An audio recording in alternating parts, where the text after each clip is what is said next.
everybody! The Fulton County Courthouse cordoned off as deputies with guns drawn searched for 33-year-old Brian Nichols. He's accused of stealing a deputy's gun and killing 3 people. The courthouse is absolutely, the courthouse family is just devastated, and I personally am devastated. Superior Court Judge Roland Barnes. What's her name? That's all we know right now. What's her name? Is it Julie? Court reporter Julie Brandow and Deputy Hoyt Teasley outside. They told us to get to the edge of the sidewalk, and I just peered around and I saw him collapse. Like, he was sort of standing when I saw him, but he collapsed. In the meantime, Nichols managed to get out of the courthouse and get away. I was entering the garage, got my ticket, and thought I heard shots. Didn't pay a whole lot of attention, went on to turn to go up the ramp, and I saw a guy run past me. We started hearing all of the sirens. Got it to the top and got parked, and immediately went to look over the wall to see what was going on, and that's when we saw the sheriff down. That's when it kind of hit me. That probably was a guy that ran past me. Nichols was accused of raping an ex-girlfriend and was set to begin a second trial after the first jury deadlocked. It turns out Nichols just yesterday was found with shanks hidden in both shoes, and lawyers say they asked for extra security. Sheriff's Department is in charge of courtroom security, and they were immediately receptive to our requests and to Judge Barnes' request to put more deputies in there, and they did. They put 2 additional deputies in there during the entire proceeding after the shanks were found. With a wake of innocent blood and a body count that could continue to grow behind him, fugitive Brian Nichols is on the run tonight. Perhaps police believe catching his second wind before the mayhem starts again. This person is very violent. He's taken 3 individuals' lives. And so we have to assume that he's very, very dangerous. And that's what we're going to continue to assume until he turns himself in. Because this person has a weapon. He's already demonstrated by killing 3 individuals and shooting another person or pistol whipping another individual. And so we're not going to stop until we exhaust all of our leads. Police think Nichols has been more lucky than crafty in his rampage of murder, but warn the suspect that his luck is about to run out and that the only way out is to turn himself in. I would tell this individual to call us and turn himself in, because we're not going to stop until we find him. And I think if I were him, I would pick up the phone, call 911, call the police, call his lawyer, and then turn himself in with his attorney. Because as I indicated earlier, we're not going to stop until every stone is turned, and we're going to continue to aggressively look for this individual. His possible penalty, he was accused of 2 7 deadlies, and they carry a potential life imprisonment. He was also charged with possessing a firearm during a felony, which would have been an additional 5 years. Who else could he possibly be looking for?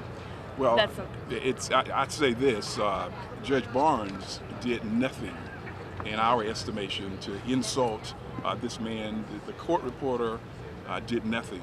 This deputy who was shot at the end was just somebody we think what set him off is that he was coming back a second time. I think he probably realized, in fact, he actually said to Gail, you're doing a better job this time.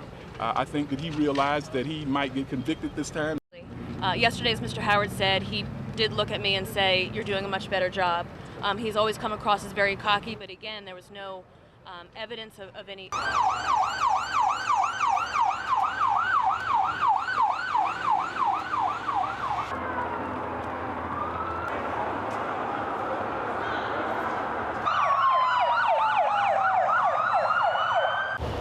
The first stop is home, Laurel Grove Condominiums, where Brian Nichols was known to stay with his former girlfriend. Police response here was massive and immediate. Many times when people are on the run, the first place they go is the first place they know. People who live or work in the area are anxious, even with the police presence. It is a little nerve-wracking that he could come back in this area, and hopefully he'll stay away. So far, he has. But law enforcers have been chasing leads all over the metro area. Another massive response in Avondale Estates after a tip comes in. They flood the area with force for hours, but nothing. The same in Alpharetta, southwest Atlanta. They use massive response for maximum result, but this much energy can't be expended forever. As the hours tick by, resources scale back, and the need for public help grows. Brian Nichols was on trial for a second time. His first trial ended with a hung jury for a crime the Fulton County District Attorney says included charges of rape and aggravated sodomy to a woman he once claimed to care for. He broke into the ex-girlfriend's house. She was bound with duct tape. District Attorney Paul Howard says the abuse did not stop there, that Nichols spent time planning out his cruel attack. He actually brought a cooler into her place, and the cooler was stocked with food, and he told her that he was going to be there and assault her for 3 days until her birthday. Gail Abramson, Fulton County prosecutor who was set to try the case, says until the shooting today, Nichols did not have a violent past. There is no other evidence that this particular defendant has demonstrated violence. Obviously, there is now. In 1996, Nichols was sentenced for violating the Georgia Controlled Substance Act. While serving a 3-year probation, he was arrested for a DUI. Years later, when prosecutors say Nichols broke up with the victim, his ex-girlfriend, he turned on those she loved. He repeatedly threatened her family, he repeatedly threatened her, and he repeatedly threatened her new boyfriend. The district attorney pleads for those who know Nichols to help locate him now, as they did before in the case against his ex-girlfriend. It was 4 of his own friends who assisted the police in turning him over. Alicia Barnes, 11 Alive News. What time, Judge Roland Barnes, Superior Court Judge, Emory Law School professor, and respected husband and father. Admiration for him was widespread. He was a great judge. He was fair. He was tempered.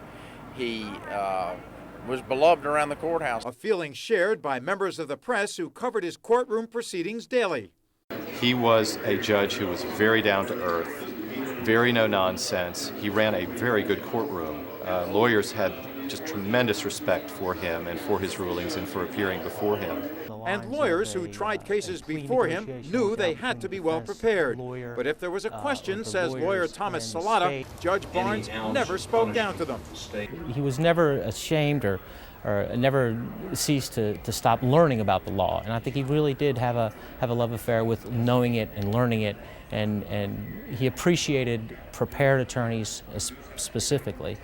And I think he enjoyed what he did, and I think he was meant to do it. All agree a major void from a senseless and brutal act. Wisdom, justice, and moderation. I think that sums him up perfectly. The courthouse will never, ever be the same.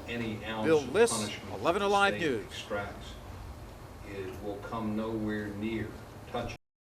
Brian Nichols was on trial for a second time. His first trial ended with a hung jury for a crime the Fulton County District Attorney says included charges of rape and aggravated sodomy to a woman he once claimed to care for.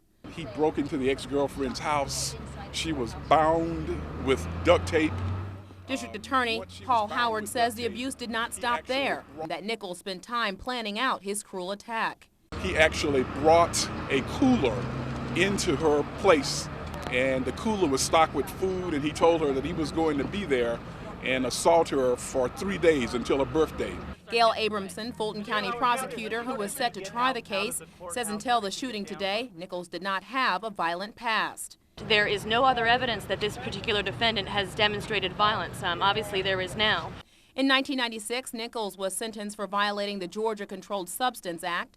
While serving a 3-year probation, he was arrested for a DUI.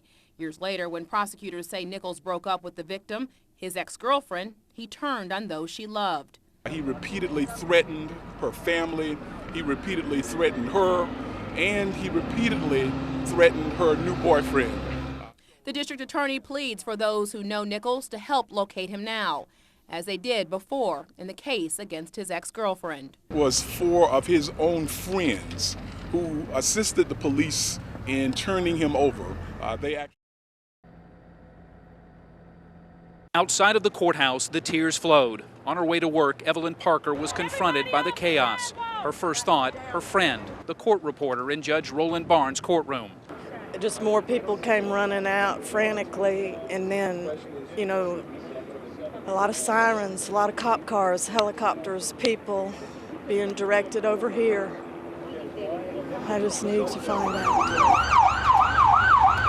She would later find out that her friend was among the 3 people shot inside courtroom 8H. Among the others in Judge Barnes' courtroom was Brian Nichols, accused in the rape and kidnapping of his girlfriend. She was bound with duct tape. Once she was bound with duct tape, he actually brought a cooler into her place, and the cooler was stocked with food, and he told her that he was going to be there and assault her for 3 days. On other days, he'd apparently tried and failed to sneak homemade weapons into the courthouse. I understand that this individual was cutting up, trying to bring shanks into the courtroom. Of course, before this happened. On this day, Brian Nichols was apparently unstoppable. For hours after the shooting, the courthouse was on lockdown. In the confusion, some were led to believe there was a second shooter. Everybody was a little bit nervous and wondering if someone else was in the building, but other than that, just really saddened by the fact that these people we know have family. When calm was restored, courthouse workers and visitors were told to leave. Investigators took over, leaving others with their grief and disbelief. The scene at Grady's emergency department was all too familiar this morning. Colleagues and family members rushing to get the latest news about fallen deputies. The news about one of them was not good. At about 9:24 this morning, we received one Fulton County Sheriff's deputy who presented to us with a single gunshot wound to the abdomen. He had no vital signs when he arrived here, and despite our resuscitative efforts, we were unsuccessful. Dr. Solomon said the second deputy had a bullet graze her head. While she is listed in critical condition, she is expected to recover. Governor Perdue arrived to lend his support. All of our state assets are available to Fulton County. They are the lead agency in this investigation and pursuit of this individual. But our Georgia State Patrol, our Georgia Bureau of Investigation, our aviation assets are all at their disposal. Fulton County Sheriff Myron Freeman said how the suspect was able to get a gun and the specifics of the shootings are still under investigation.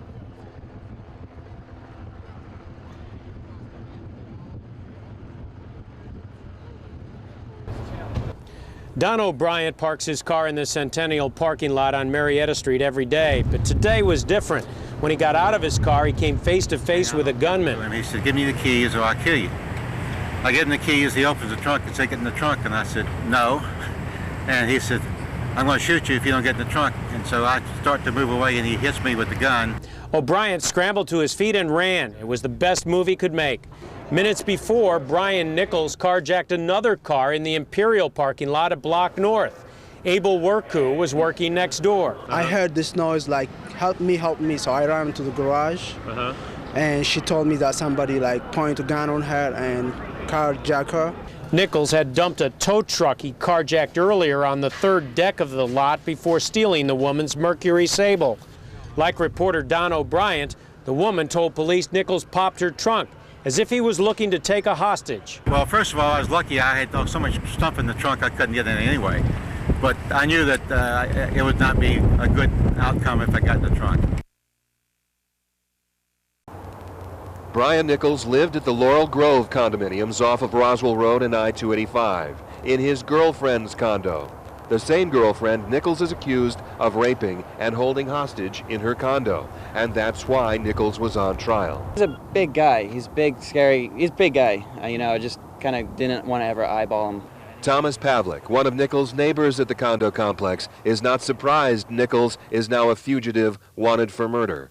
Once I heard about it and they were all around this area, my wife was at home. I told her, please get out of there because the guy's a maniac. I think if it's the guy that I'm thinking about, they did about 3 or 4 months ago found a machine gun in the condo that he was living at. FBI agents, police, sheriff's deputies, state patrol troopers have blanketed the area throughout the day.